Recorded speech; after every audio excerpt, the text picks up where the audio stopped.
Welcome to Crushed Husband. Please like the video and subscribe. Let's begin. I was halfway through unlocking the door when I heard her voice. I can't stand him anymore. He's like white noise. Always there, but never exciting. I froze, keys still in my hand, the words slicing clean through me. I stepped inside quietly, not enough for her to notice, just far enough to see her in the kitchen with her laptop open, a glass of wine in hand. She was on a video call, smiling in that fake, polite way she used for everyone but me. Her friend laughed on the other end. "Come on, Lila, he's not that bad." "Oh, you don't live with him," she said, rolling her eyes. "It's the same thing every day. His little routines, the way he makes coffee, the way he hangs his jackets in the same spot. Predictable.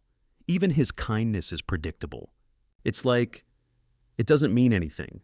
I felt my stomach tighten, my heartbeat getting loud enough I was sure the mic would pick it up. 7 years together, and this was how she described me. Not even angry, just bored. Her friend smirked. "You sound done." "I have been for years," Lila said casually, like she was talking about being over a TV show. "But it's easier not to rock the boat. He's comfortable, reliable. He's not going anywhere." I stood there, gripping the edge of the wall, my breath stuck somewhere in my chest. She went on, talking about how she could do better, how she missed excitement, how she felt like she was dating a museum exhibit. Each word hit harder, peeling back everything I thought we were. My fingers twitched toward the door, toward my bag still hanging by the frame, but I couldn't move. I wanted to walk in, slam the laptop shut, demand she say it to my face. But I just stood there, listening, feeling every piece of the life I'd built with her loosen and fall away. The call ended with her cheerful, "Anyway, I should go. He'll be home soon." She had no idea I was already here. I stepped back out into the hall before she could see me, my hand shaking as I pulled the door closed without a sound. In the elevator, I stared at the mirrored wall, trying to recognize the man looking back at me, comfortable, reliable, not going anywhere. I walked out into the street, the city lights blurring against the night sky. My chest felt hollow, my head buzzing. But one thing was clear. Whatever this was, it wasn't love. It hadn't been for a long time. And she was right about one thing. I wasn't going anywhere. I was gone already. I didn't go back inside. I walked straight to the bedroom, grabbed my old weekend bag from under the bed, and started pulling clothes out of the dresser. No careful folding, just enough to get them in there. Shirts, jeans, a jacket, my laptop, charger, toothbrush. From the kitchen, I heard the fridge door close. Her footsteps came down the hall. "Hey," she said lightly, like I'd just come home from work. "You're back early." I didn't answer. I zipped the bag and slung it over my shoulder. When I stepped into the hallway, she was leaning against the wall, eyes flicking from the bag to my face. "What's going on?" I stopped a few feet from her. "I hope you find what you're looking for." She straightened. "Nathan..." I walked past her without slowing down. She didn't try to block me, but I felt her stare on my back all the way to the door. The elevator ride down was silent, except for the dull hum of the cables. Out on the street, the night air hit like a cold slap. I got in the car, tossed the bag onto the passenger seat, and started driving with no destination in mind. The city blurred past. Streetlights, pedestrians, glowing shop windows. None of it sticking. My hands gripped the wheel tighter than they needed to. I caught my reflection in the rearview mirror and barely recognized the expression staring back at me. I took random turns, letting the road choose for me. A couple hours must have passed. I didn't check the time, before I noticed where I was. The cracked facade of the old Florence Academy of Art came into view, its faded sign still hanging above the locked glass doors. I pulled over and killed the engine. The building was dark, the kind of dark that feels heavy. That place had been my plan once. I was going to teach there, start something of my own, shape the next wave of artists. I used to walk past it on my way to the gallery, thinking someday. Then Lila happened, and someday got buried under rent, dinner parties, and her version of stability. Now, I sat there with the engine ticking as it cooled, staring at a place I'd abandoned before I'd even tried. I leaned back in the seat, listening to the faint sound of the wind against the car. No phone calls, no messages, just the quiet hum of the street lamp overhead and the sharp edge of a truth I couldn't unhear. For the first time in years, I had no idea where I was going next, but at least I was finally moving. I stayed parked across from the building, engine off, street lamp washing the hood in pale orange. The quiet felt unnatural, like the city had gone somewhere else for the night. My phone lit up on the passenger seat. Lila's name? I let it ring out. Another call, then a text. "Where are you?" I didn't answer. My eyes stayed on the dark silhouette of the school, its front steps chipped and uneven, the windows sealed with plywood. I remembered standing there years ago, portfolio in hand, imagining what it would feel like to teach, to belong somewhere that wasn't just about selling beauty, but creating it. Another text. "I'm worried. Can you please call me?" Then, "You're being dramatic." That one made me pick up the phone, just to watch the screen go black again as I set it face down. My mind wandered to the first time we met, the gallery opening where she laughed at a piece everyone else dismissed. I thought she saw something others didn't. Maybe she did back then, or maybe she was just good at convincing people she did.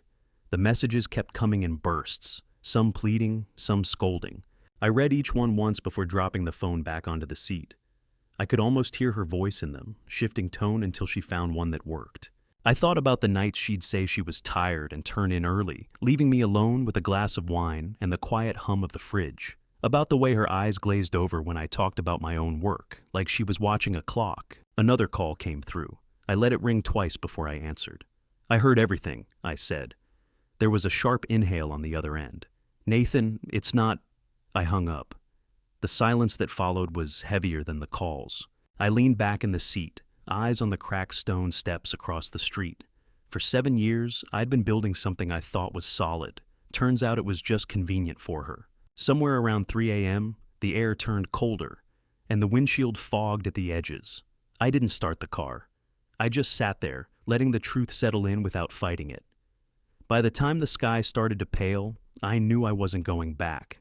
The sky was bleeding into that washed-out blue that comes right before sunrise when I finally turned the key. The engine's rumble felt too loud in the empty street, but I didn't care. I drove until the city gave way to stretches of cracked asphalt and faded billboards, until there was nothing but flat land and the occasional semi-roaring past. A neon sign flickered up ahead, Betsy's Diner, the kind of place truckers pull into at odd hours. I pulled in beside a row of mud-splattered rigs. Inside, it smelled like coffee that had been sitting on the burner all night and bacon hitting a hot grill. A jukebox in the corner played something old and slow. There were maybe 6 customers, all bent over their plates like they had nowhere else to be. A waitress in her 50s, hair pulled back tight, walked over with a pot of coffee. She didn't ask what I wanted, just poured. "You look like you need it," she said, her voice more statement than sympathy. "Guess I do," I said. She topped off a couple of other mugs and disappeared. No questions, no hovering. It was perfect. I wrapped my hands around the mug, letting the heat soak in. The conversation in the corner booth was about axle repairs. At the counter, 2 men argued about the best route through Kansas. Everything here was small, ordinary, and for the first time in hours, I felt my shoulders loosen. My phone buzzed on the table. "Lila, we need to talk." I stared at the screen until it went dark again. Then I turned it face down and pushed it away. The waitress slid a plate of eggs and toast in front of me. "On the house. You look like you haven't eaten in a while." "Thanks," I said, and meant it. I took a slow sip of coffee and decided that, just for now, nothing outside this diner existed. Not the apartment, not the calls, not the voice in my head replaying her words. Just the smell of bacon, the clink of forks, and the low hum of people living their own lives. For once, I wasn't going to chase her down or try to fix anything. I was going to finish my breakfast. The bell over the diner door jingled, and I didn't have to look up to know it was her. Lila's hair was pulled into a messy knot, dark circles under her eyes. She scanned the room until her gaze landed on me in the corner booth. For a second, she just stood there, gripping the strap of her purse like it was holding her upright. "Can we talk?" she asked, already sliding into the seat across from me. "You're already here," I said. She let out a shaky breath. "Nathan, last night, what you think you heard, it wasn't what it sounded like." It was exactly what it sounded like. Her lips pressed together. I was venting. People say stupid things when they're frustrated. We've been in a rut. 7 years is a long rut. That's not fair. No, what's not fair is pretending. How long have you been done, Lila? Be honest for once. She looked at the table, fingers tracing the rim of the coffee mug the waitress had just set down for her. "I don't know." A while I leaned forward. "Years?" Her jaw tightened. "Years," I said for her. She finally met my eyes, and there it was, the crack in the confident mask. I didn't know how to leave. You've always been safe, reliable. You'd never hurt me. So you kept me around because I made your life easy. I cared about you. Cared enough to lie to my face every day. She flinched. I wasn't trying to hurt you. She exhaled hard, frustration bleeding through. I felt stuck, okay? I didn't want to blow up everything. It was easier to stay. I sat back, letting her words hang there. You didn't stay for me, Lila. You stayed for you. And I'm done being your soft landing. Her eyes shimmered like she wanted me to walk it back, to tell her I didn't mean it. I didn't. The waitress came by to refill my coffee, glancing between us but keeping quiet. Lila didn't touch hers. I stood, dropped a few bills on the table, and looked at her one last time. You wanted excitement? You just got it. Then I walked out. The cool morning air hit me as I stepped outside, the door swinging shut behind me. Gravel crunched under my boots as I crossed the lot toward my car. Nathan, wait!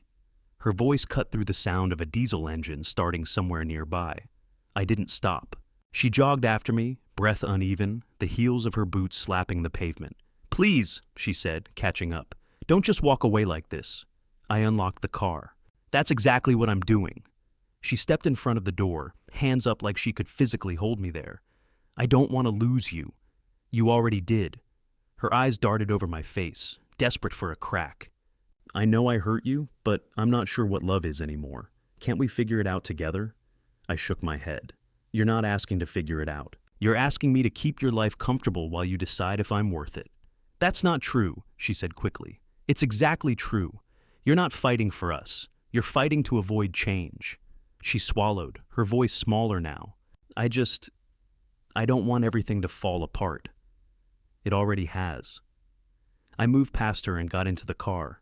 She stood there, arms wrapped around herself, looking like she was bracing for a storm.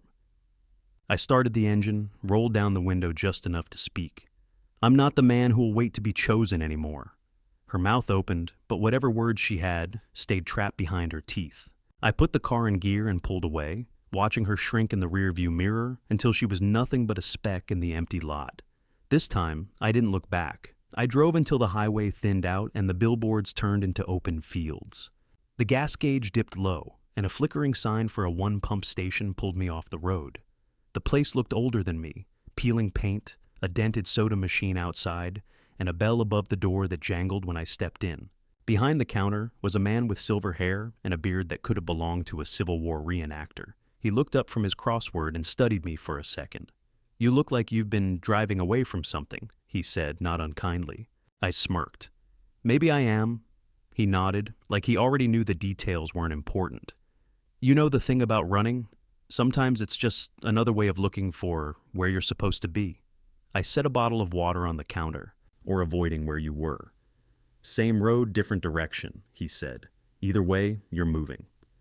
I paid in cash, and he slid the change across. His eyes stayed on me, steady but not prying. Sometimes you gotta get lost to get found. I didn't have an answer for that. I just gave him a short nod and stepped back out into the quiet. The air smelled like dust and gasoline.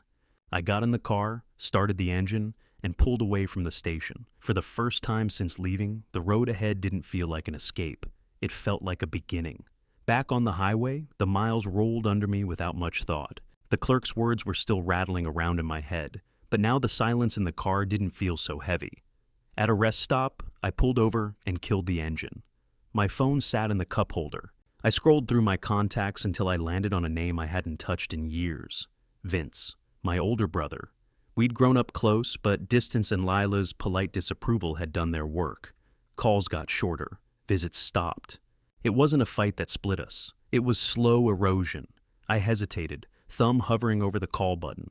Then I hit it before I could talk myself out of it. He picked up on the third ring, voice rough with sleep. Nathan? Yeah. Sorry, it's early. There was a pause. What's going on? I left, I said. The word felt strange out loud. I'm not going back. Another pause, longer this time. Then his tone shifted, sharper, awake now. You need a place? Maybe. I don't know yet. Don't overthink it, he cut in.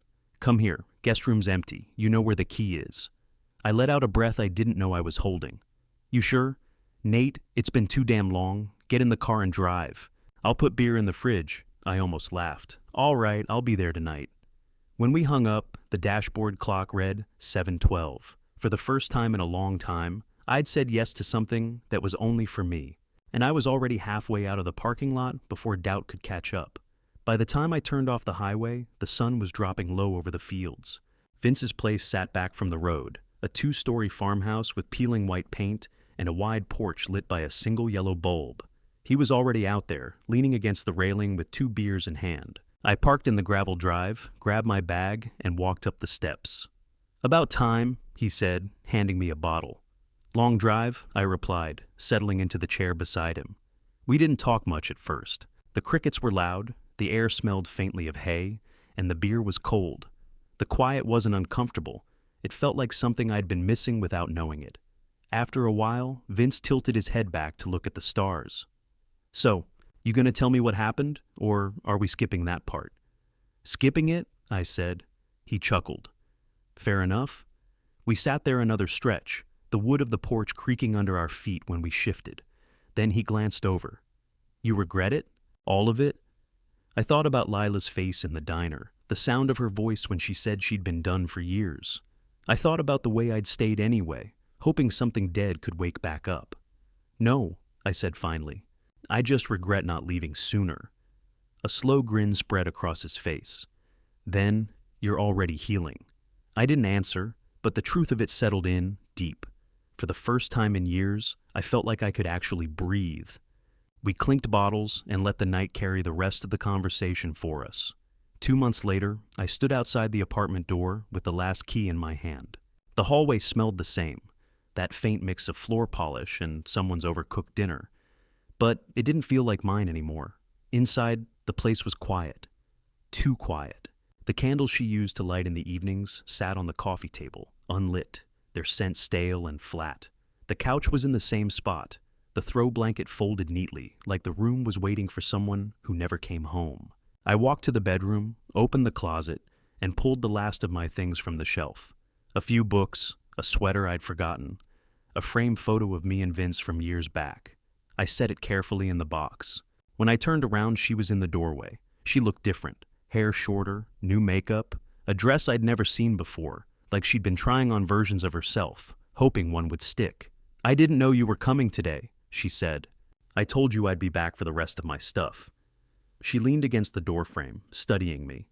What if I was wrong? I set the box down. "About what?" "About everything. About us." Her voice cracked just enough to sound unplanned. "It doesn't matter," I said, her brow furrowed. "How can you say that?" "Because I'm not the man who'd wait anymore. Not for you to decide. Not for anyone." She opened her mouth, then closed it again. Her eyes darted to the floor. I picked up the box and walked past her. She didn't move. At the door, I slid the key onto the counter without a word. The click it made was louder than it should have been. Out in the hallway, I didn't look back. Not at her, not at the apartment. By the time I hit the street, the weight I'd been carrying for years was gone.